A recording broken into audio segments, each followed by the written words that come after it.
All right, so today we're going to be looking at something that is increasingly important in our digital world, Yeah, and that is securing payment card details. absolutely.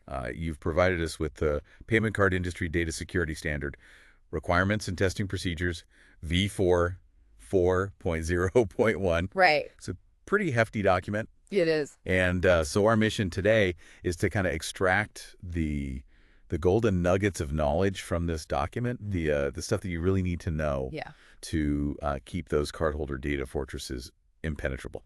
absolutely. And I think, it's not just about skimming the surface, right? We want to get into the hows and the whys of PCI DSS and really, how you can actually apply this strategically to your organization. Yeah, so first things first, we need to define the battlefield, or in PCI DSS terms, the cardholder data environment, or CDE. Right. And this is where I think things get pretty interesting because V4.B0.1 has really broadened the scope of what falls under that CDE umbrella. Yeah. Absolutely. I think, we're not just talking servers and networks anymore. We're talking software. We're talking virtual components. We're even talking cloud environments. Yeah. And all of those things can be part of the CDE. And that means understanding your data flow is even more crucial now than ever before. Absolutely. So it's almost like you're mapping out a city's infrastructure. Yeah. You need to know where all the nooks and crannies are, where that cardholder data might be Yeah. traveling. Think about it like plumbing, right? Yeah. Like you have to know where all the pipes go and where they could potentially leak. Yeah. Otherwise, you're leaving a back door open somewhere. Exactly. And sometimes you have to account for the fact that data is going to end up in places that you might not expect it to be, right? Like how do you handle, for example, an email that gets sent to somebody with cardholder data in it Right. that, was never intended to go there? Yeah. So now you have a decision to make. Do you secure that channel or do you securely delete that data and prevent it from happening again? Right. And that brings up a really good point, I think, that there's some flexibility built into PCI DSS. Yeah. Right. It's Yeah. not just about, these are the rules, you must follow them exactly. Yeah. It's about understanding the principles, I think, behind it Yeah. and then adapting them to your situation. Absolutely. And I think, one of the areas where you see that is this idea of segmentation. Yeah.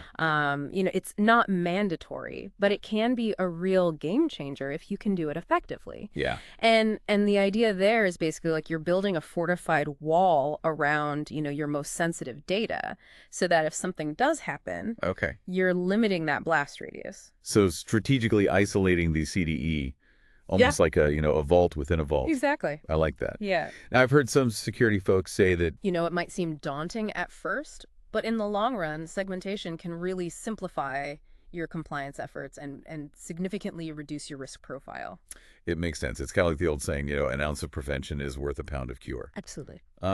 So let's talk about kind of that ongoing battle, right, against security threats. Yeah. PCI DSS is all about kind of weaving security into the fabric of your daily operations. Absolutely. It's not a one and done project. Yeah. This is something that you need to continually be thinking about. It integrates those business as usual practices like continuous monitoring. Right.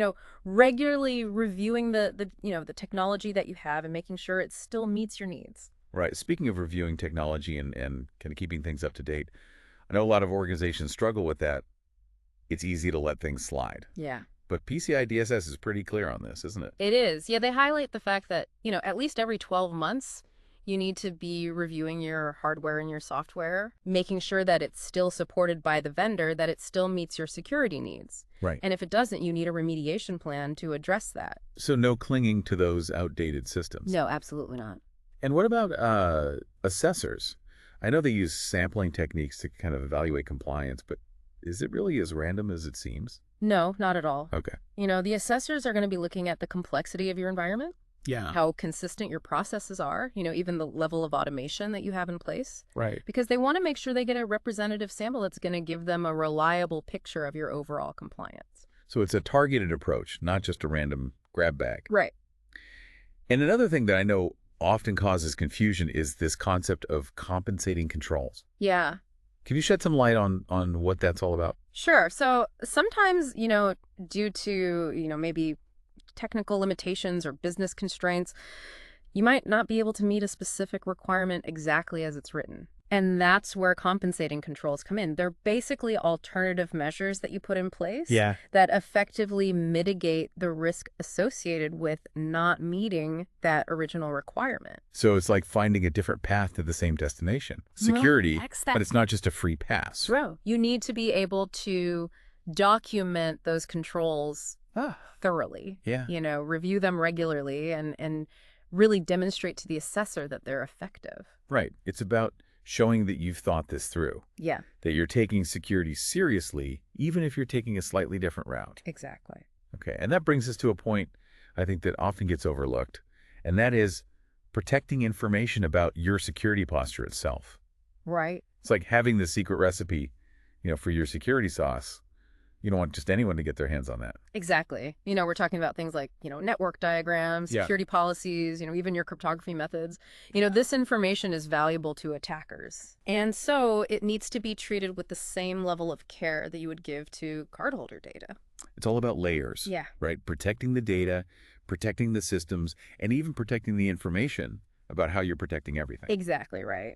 And then speaking of layers, it's not enough to just say you're doing these things. You need to be able to show your work, so to speak. Yeah. And that's where, these testing methods come in, things like examinations, Right. observations, documented results, all of those things come into play. So you're not just checking boxes. You're actually proving that those boxes are secure. Exactly. And I imagine that's where the PCI-DSS assessment process comes in. Right. So what are the key steps involved there? Well, it all starts with, defining the scope, right? Uh-huh. Really pinpointing what's in and what's out of scope for your CDE. And then you move into the actual assessment itself, where the assessor's going to come in, Right. Roll up their sleeves and actually evaluate your environment using those testing methods that we talked about. And once that assessment is done, then what happens? Well, then, all of that gets documented in a report. And if everything's good, you sign your attestation of compliance. Yeah. And then, that gets submitted to the requesting organization. And what if there are gaps? Yeah. What if you're not quite meeting all the requirements? Well, that's where remediation comes in, right? So you go back, you address those gaps. Yeah. You provide an updated report, and then the assessor will validate that you're now fully compliant. So it's an iterative process. It is. The goal is to get everything up to par. Exactly. Now, before we dive into the specifics of each requirement, I'm curious.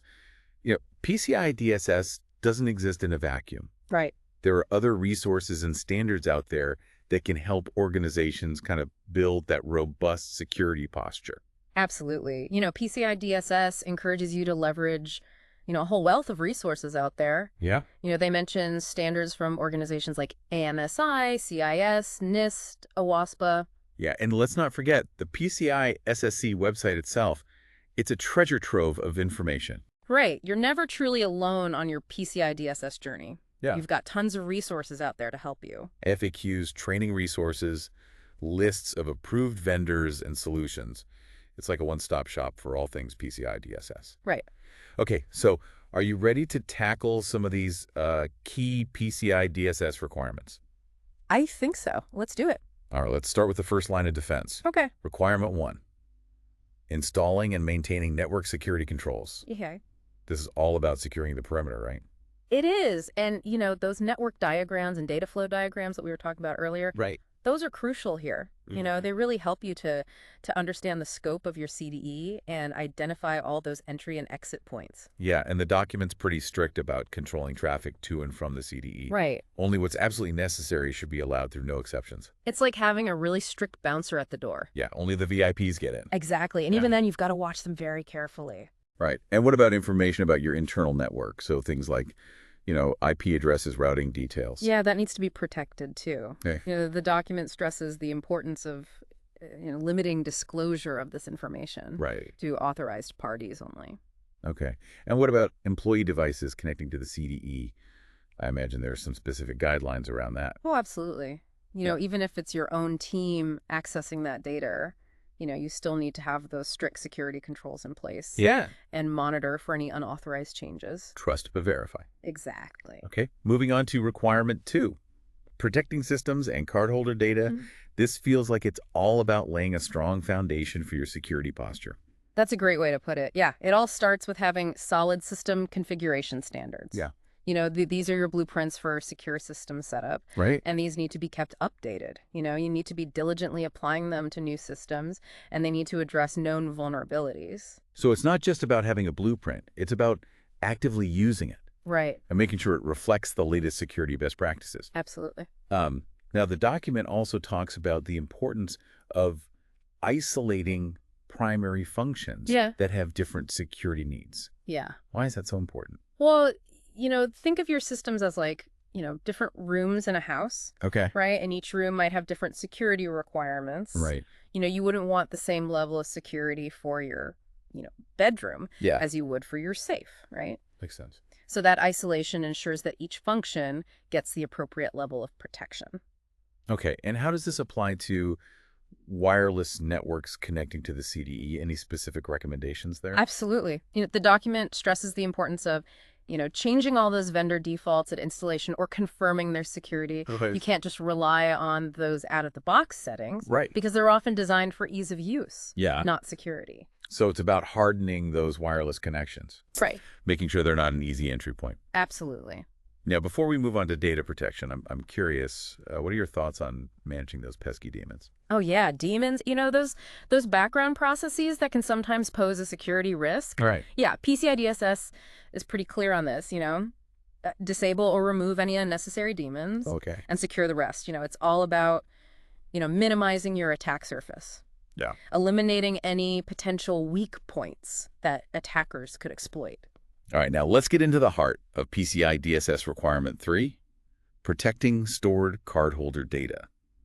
This is where things get really serious. It is, yeah. This is all about minimizing what you store Yeah. and securing what you must. Right. And they really strongly emphasize this principle of, data retention. Less is more. Have a clear policy. What data do you need to retain? How long do you need to keep it? Where is it stored? And when you no longer need it, securely delete it. Don't let it linger around. It just becomes a liability. So be a data minimalist. Only keep what you absolutely need and get rid of the rest. Exactly. And I know that storing sensitive authentication data, or SAD after authorization, is a big no-no. Right. Why is that? Well, think of SAD as the keys to the kingdom. Okay. If those keys fall into the wrong hands, it's game over. Right. And that's why PCI-DSS prohibits storing it after authorization. Yeah. It's just simply too risky. It's like leaving the keys in the ignition after you've parked the car. Right. Not a good idea. Not at all. Now, I've always been a little confused about the difference between masking and truncation. Can you clarify that for me? Sure. So masking is kind of like you're hiding those digits behind a curtain. You can't see them. Yeah. But they're still there. Truncation, on the other hand, is like you're cutting those digits off completely. Okay. They're gone. So two different ways to protect the data. Right. Each with its own pros and cons. Exactly. And when it comes to the PAN itself, the primary account number. Yeah. What are the recommended methods for securing that? Well, they stress the need to render that PAN unreadable wherever it's stored. Okay. Using techniques like hashing truncation or encryption. It's all about scrambling those digits so that even if somebody gets access to the data, they can't make sense of it. So even if there is a breach, the data is essentially useless. Exactly. And of course, none of this matters without robust key management, right? Oh, absolutely. Key management is the cornerstone of encryption. Yeah. You need to have those strong policies in place for generating, distributing, storing, using, and even retiring or destroying those cryptographic keys. So it's like having a secure chain of custody for the crown jewels. Absolutely. Okay, so we've covered protecting data at rest. Now let's talk about data in motion. Requirement 4 is all about encrypting transmission of cardholder data. This is about protecting that data as it travels across networks.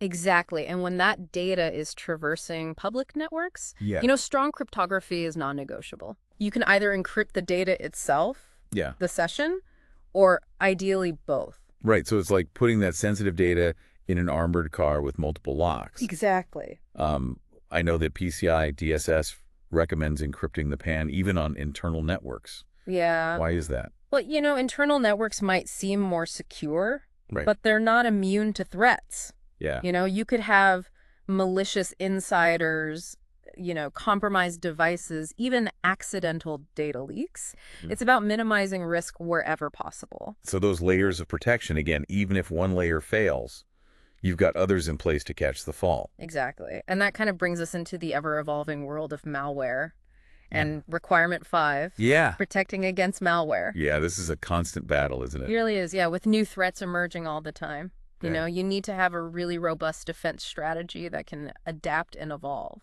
So what's the first line of defense against these digital gremlins? Well, you know, the document really stresses the importance of keeping your anti-malware solutions up to date. Okay.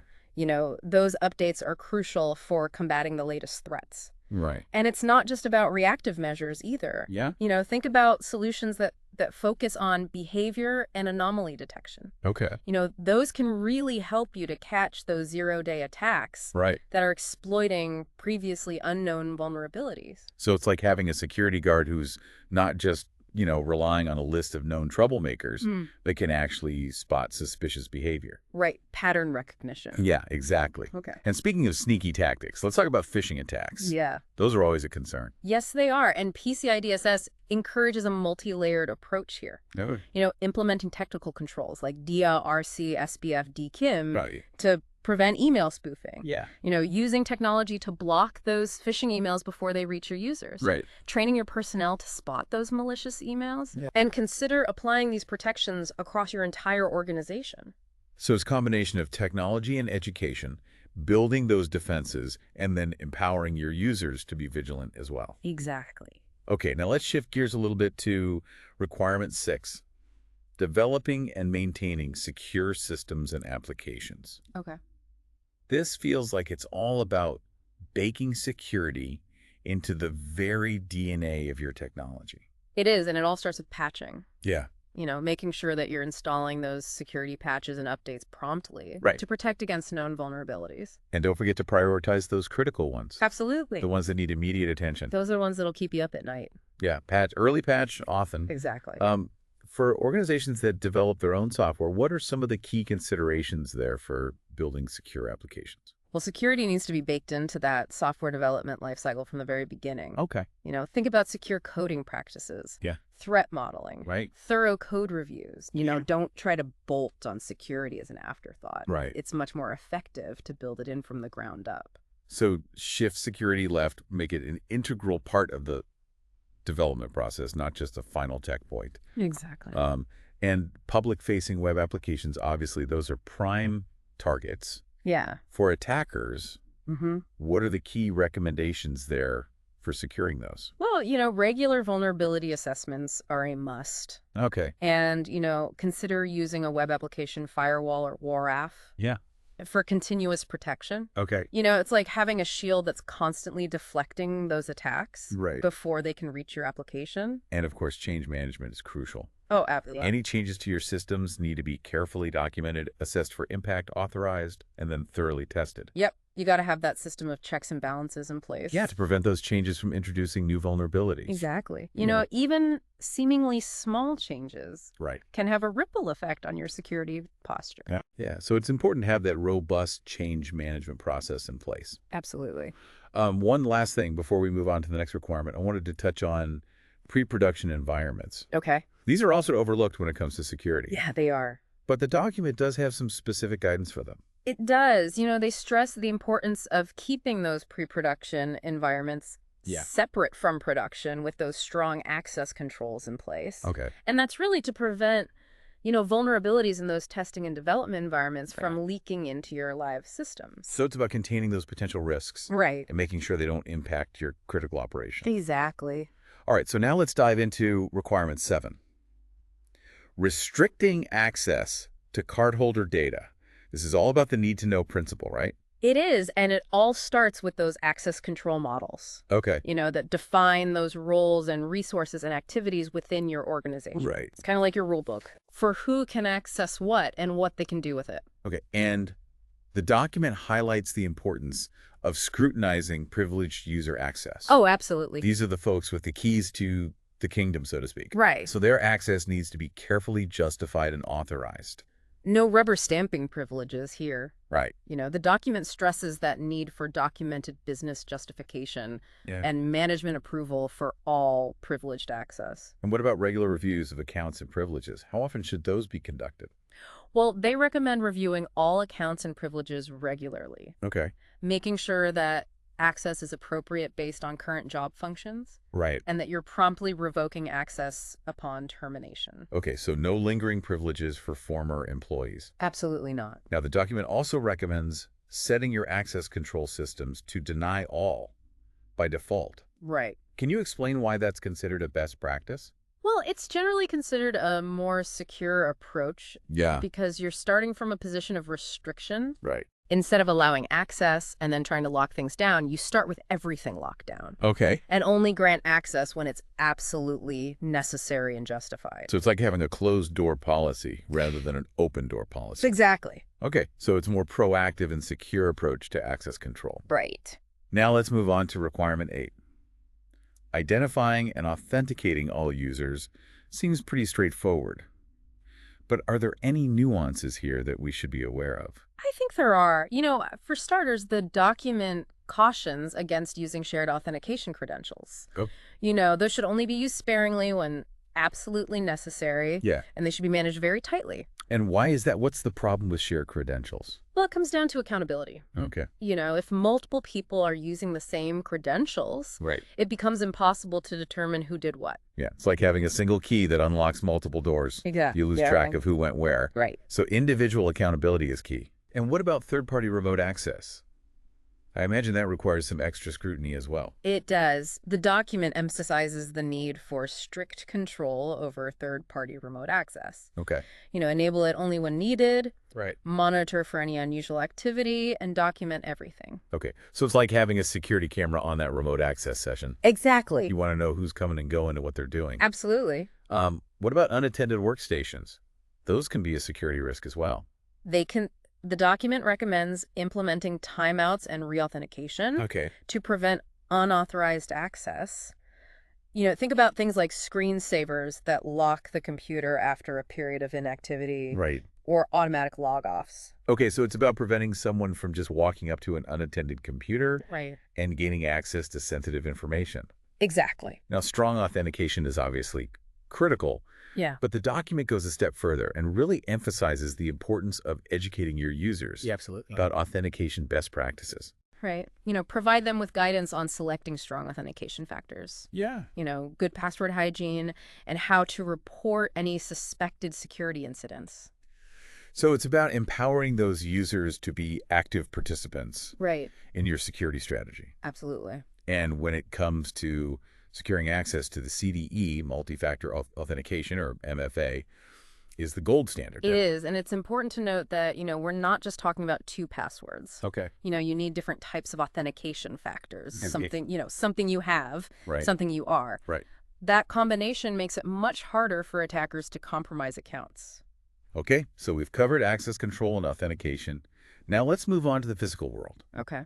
Requirement 9 is all about restricting physical access to cardholder data.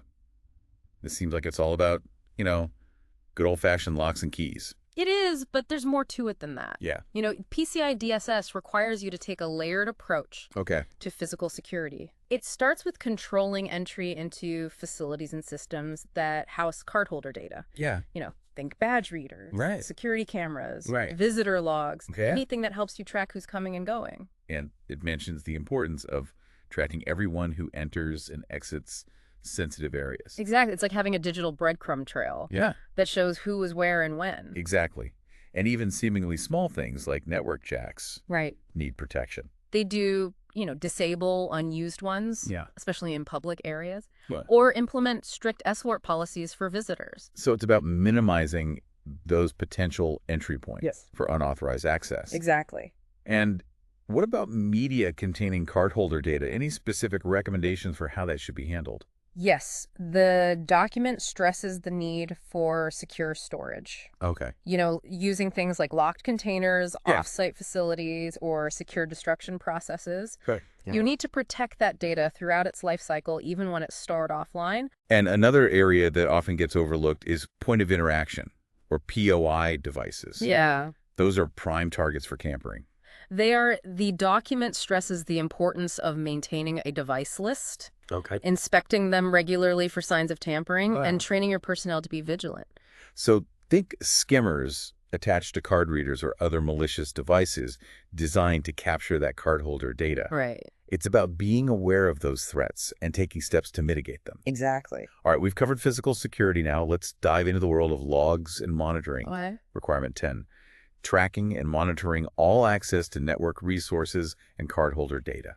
All right, so this is where things get really granular. Yeah. PCI-DSS is very clear. Logging is essential. You need to capture details for all events. Yeah. Both successful and failed login attempts. Right. Configuration changes, security events, and more. Okay. Think of it as like creating a detailed history of activity within your environment. And those logs need to be protected as well. Absolutely. They need to be tamper-proof. Okay. They need to be backed up to a secure location. Yeah. And, it's not enough to just let those logs sit there gathering dust. Right. You need to be reviewing them regularly. Yeah. To look for any signs of suspicious activity. Okay. And that's where those automated tools come in handy. Exactly. Use tools to analyze those logs. Yeah. Establish baselines for normal behavior and alert you to any anomalies. Right. So it's like having a security detective. Right. Who's constantly on the lookout for clues. Exactly. Now, before we move on to testing, I wanted to ask about something I've always found a bit confusing. Time synchronization. Yeah. Why is that so important for security logging? Well, if your system clocks aren't synchronized, it can be very difficult to correlate events across different systems. Right. Imagine trying to piece together a timeline of a crime, but all the witnesses have different times on their watches. Right. It would be a nightmare. Yeah. So it's about ensuring accuracy and consistency Right. in your log data. Exactly. Okay. That makes sense. And what about monitoring the security control systems themselves? Yeah. These are critical components. They are. The document stresses the importance of monitoring those systems. Right. Things like your firewalls, Yeah. intrusion detection systems, Right. anti-malware software. Yeah. For any signs of failure, Okay. you need to be alerted immediately Yeah. if any of those systems go down, because that could leave you vulnerable. Right. A security system that's down is no good at all. Absolutely. Now, before we move on to the final two requirements, Yeah. how are you feeling about all this information? Anything standing out to you so far? Well, it is a lot to digest, but I think what strikes me is how interconnected all of these requirements are. Yeah. They're like pieces of a puzzle, Right. all working together to create this really comprehensive security framework. And that's a great point. It's not just about checking boxes. It's about understanding how all these pieces fit together to form that cohesive and effective security posture. Exactly. And I think that holistic approach is crucial for truly minimizing risk and building a secure environment. All right, so we're going to take a quick break, and then we'll come back and we'll tackle those final two requirements. Sounds good. Okay, so we've navigated through a good chunk of those main requirements, but there's still more to uncover. Let's shift gears now and talk about requirement 11, regularly test security systems and networks. It's one thing to have all these security measures in place, but are they actually working? That's what this requirement's all about, putting those controls to the test. Exactly. It's like having a fire drill. Yeah. You don't wait for an actual fire to happen to see if everyone knows what to do. Right. You practice, you test, and you refine that response plan. Because a security system that hasn't been tested is like a car that's never been driven. Right. You never know if it's going to break down the moment you need it. Exactly. And this requirement covers a range of testing activities. Yeah. Starting with wireless testing, you need to be regularly scanning for those unauthorized access points. Great. Those rogue Wi-Fi networks that could be a backdoor into your systems. So it's like sweeping your property for those hidden cameras, making sure there are no unwanted eyes or ears lurking on your network. Exactly. And what about vulnerability scanning? That seems like a crucial part of the testing process as well. It is, and PCI-DSS emphasizes both internal and external vulnerability scanning. Okay. It's about identifying those cracks in your armor, those weak points that attackers could exploit. And then we have penetration testing, which is a more aggressive form of testing that actually simulates a real attack. Right. It's like hiring an ethical hacker to try to break into your systems to see if they can find any vulnerabilities that might have been missed by those automated scans. So penetration testing is like a stress test for your security posture. It helps you identify those weak spots and then strengthen them before a real attacker finds them. Exactly. Now, before we move on to the final requirement, I wanted to circle back to segmentation. We talked about it earlier in the context of scoping the CDE. Right. But Does it require any specific testing as well? It does, yeah. The document emphasizes the importance of validating your segmentation controls through regular penetration testing. Okay. It's about making sure those walls that you've built around your CDE are truly holding strong. Okay. And one last piece of the testing puzzle, file integrity monitoring. Yeah. Why is that so important? Well, file integrity monitoring helps you to detect any unauthorized changes to critical system files and payment pages. Okay. Think of it like having a motion sensor on those sensitive files. Right. If anyone tries to tamper with them, you're being alerted. So it's like having a watchdog that's always on guard, making sure no one's messing with those critical files. Exactly. All right, so we've covered testing now. Let's move on to that final requirement in this set. Requirement 12. Maintain a policy that addresses information security. This seems like it's all about having that solid framework, a set of guiding principles for your entire security program. It is, and it starts with having clearly documented and implemented acceptable use policies for all those end-user technologies. You know, we're talking about remote access, wireless networks, laptops, smartphones, removable media, anything that your employees might be using to access or store company data. So it's about setting those ground rules, those boundaries that everyone needs to operate within. Absolutely. Okay. And the document also stresses the importance of formal risk assessments. Yeah, risk assessments are crucial for understanding your security posture. Okay. You know, they help you to identify and evaluate those risks to your CDE so you can prioritize your efforts and focus on the areas that need the most attention. It's like having a security consultant come in and do a thorough checkup of your systems, identify those potential weak points, and recommend solutions. Exactly. Now, I know that technology is constantly evolving. Yeah, it is. What does PCI-DSS have to say about keeping up with those changes? Well, they emphasize the need to regularly review your technologies for both security and support. Okay. You know, if you have systems that are outdated, that are no longer supported by the vendor, you need to develop a remediation plan. Right. To either upgrade or replace them. You don't want to be relying on that rusty old armor when there are new and improved defenses available. Exactly. And what about the scope of your CDE?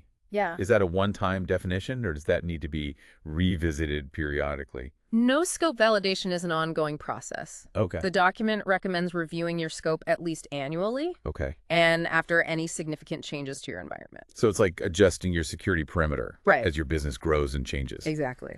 And what about security awareness training? Yeah. Where does that fit into the PCI-DSS puzzle? Well, security awareness training is essential for all personnel. Okay. You know, they need to understand those policies. Right. Their role in protecting data. Yeah. And how to report any security incidents. So it's about empowering your employees to be that first line of defense. Right. To be those vigilant eyes and ears that can spot those phishing attempts or other suspicious activities. Exactly. It's about making security everyone's responsibility, not just the IT department's job. Now, I know that many organizations rely on third-party service providers to handle various aspects of their operations. Yeah. What does PCI-DSS have to say about managing those third-party risks? Well, due diligence is key. Okay. You know, before you entrust a third-party provider with your sensitive data, you need to assess their security practices, make sure they align with your standards. Right. You don't want to hand over the keys to the castle without making sure that the guards are up to par. Exactly. And it's not enough to just assume that your service providers are taking care of security. Right. The document recommends having them provide written acknowledgement of their responsibilities and establishing clear communication channels. So it's about that shared responsibility. It is. You're ultimately accountable for the security of your data. Yeah. But you need to work with your service providers to ensure they're doing their part. And finally, the document emphasizes the importance of having an incident response plan. Yes. An incident response plan is basically your playbook for dealing with security incidents. Okay. It defines roles and responsibilities, communication channels, and remediation procedures. So it's like having a fire drill. Right. For your security program, you need to know what to do when the alarm goes off. Exactly. And it's not enough to just create that plan and stick it in a drawer. Right. You need to test it regularly, refine it, and make sure that everyone knows their role. So practice makes perfect when it comes to incident response. Absolutely. Okay, so we've covered those main 12 PCI-DSS requirements, but I know there's more to explore. Right. What's next on our deep dive agenda? Well, we've got Appendix A, which outlines additional requirements for specific types of entities. Okay. Plus, we've got those helpful resources like the compensating controls worksheet and the glossary of terms. Sounds like we have plenty more to unpack. We do. But before we dive into those details, Mhm. what are your initial thoughts on these main PCI DSS requirements? Anything standing out to you in particular? I think what's really striking to me is how this whole, V4.0.1 seems to really emphasize a more proactive security posture. Yeah. It's not just about reacting to threats, but it's about anticipating them. Right. And building those defenses in from the start. I agree, and I think you see that reflected in the Uh-huh. requirements around, secure software development, Right. vulnerability management, Yeah. penetration testing. It's all about shifting left, Yeah. building security into the very fabric of your systems and processes. So it's a more holistic approach, recognizing that security isn't just, the IT department's responsibility. Right. It's everyone's responsibility. Exactly. And that brings us to Appendix A, Yeah. which, outlines those additional requirements for specific types of entities. Yeah. And, let's start with multi-tenant service providers. Yeah. They face some unique challenges when it comes to PCI-DSS compliance. They do. They're responsible for the security of multiple customers' data, Right. all within the same environment. Exactly. So it's like running a high-security apartment building. Yeah. You need to make sure each tenant's data is secure and that no one can, break into their neighbor's apartment. That's a great analogy. And the document really stresses the importance of strong isolation between those customers. Okay. Think virtual firewalls, segregated networks, robust access controls, Yeah. anything that prevents those tenants from accidentally or intentionally Right. accessing each other's data.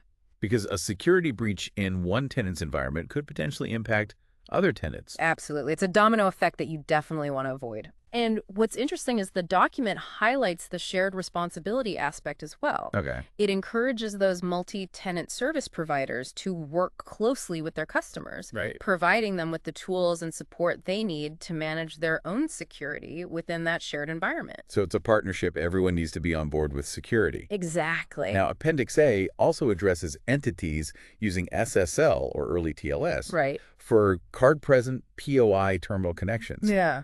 Why are those older protocols such a concern?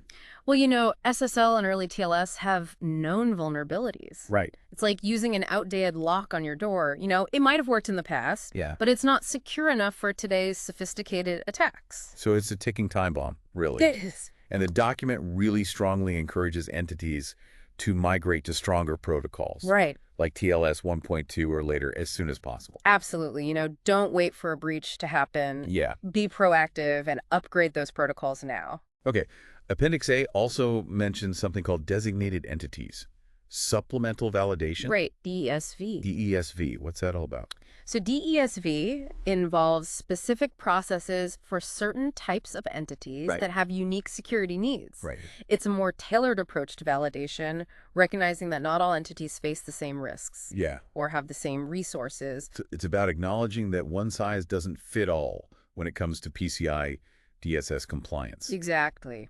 Okay, let's talk about those helpful resources we mentioned earlier, starting with the compensating controls worksheet. Yeah, this worksheet can be a lifesaver Yeah. for organizations that can't meet a specific requirement exactly as it's written. Right. It provides that structured way to document those compensating controls Right, yeah. and demonstrate to the assessor that they're effectively mitigating that risk. Yeah, it's like having a template for building that secure alternative path when the main road is blocked. Right, exactly. And the glossary of terms that's super helpful for deciphering all that PCI DSS jargon.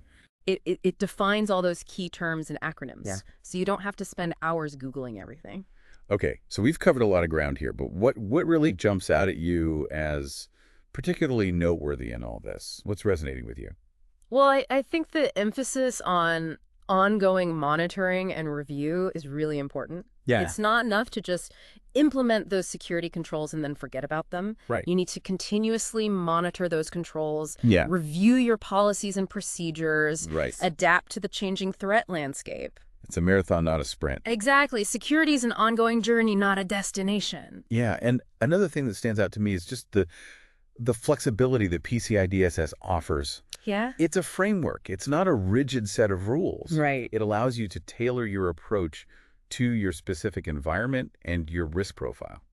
I agree. It's not about just blindly following a checklist. Right. It's about understanding the principles behind those requirements Yeah. and applying them intelligently. And that brings us back to that concept of business as usual that we talked about earlier. Right. It seems like PCI-DSS is really trying to move away from that idea of security as a separate siloed activity Yeah. and really integrate it into the everyday flow of business. Absolutely. And you see that reflected in those requirements around secure software development, Right. ongoing vulnerability management, Right. regular reviews of accounts and privileges. It's all about weaving security into the fabric of your operations. So it's not just about checking boxes. It's about creating a culture of security Exactly. within your organization. And that's a powerful shift in mindset. It is. It's about recognizing that everyone has a role to play in security, Right. from the developers who write the code Yeah. to the employees who access the data.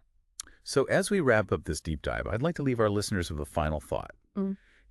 PCI-DSS provides this framework for protecting cardholder data. Right. But how can you apply those same principles of security risk management, continuous improvement to other areas of your business? That's a great question for your listeners to ponder. Yeah, because the principles of good security are universal. They are. Whether you're protecting cardholder data or customer information, intellectual property, Absolutely. or any other sensitive asset. So take what you've learned from this deep dive into PCI DSS Yeah. and apply it broadly. Right. Make security a core part of your organizational culture Yeah. and strive to build that secure and resilient foundation for your business. Well said. This has been a fantastic deep dive into PCI-DSS-v 4.0.1. We've covered a lot of ground. Yeah. From those basic requirements to those more advanced security strategies, and hopefully we've given you a solid understanding of this complex Yeah. but essential standard. I agree. And remember, PCI DSS is a journey, not a destination. Right. Stay vigilant, stay informed, and stay ahead of the curve. And don't forget that PCI-SSC website is a treasure trove of resources. So be sure to check it out. Thanks for joining us on this deep dive. Until next time, stay secure.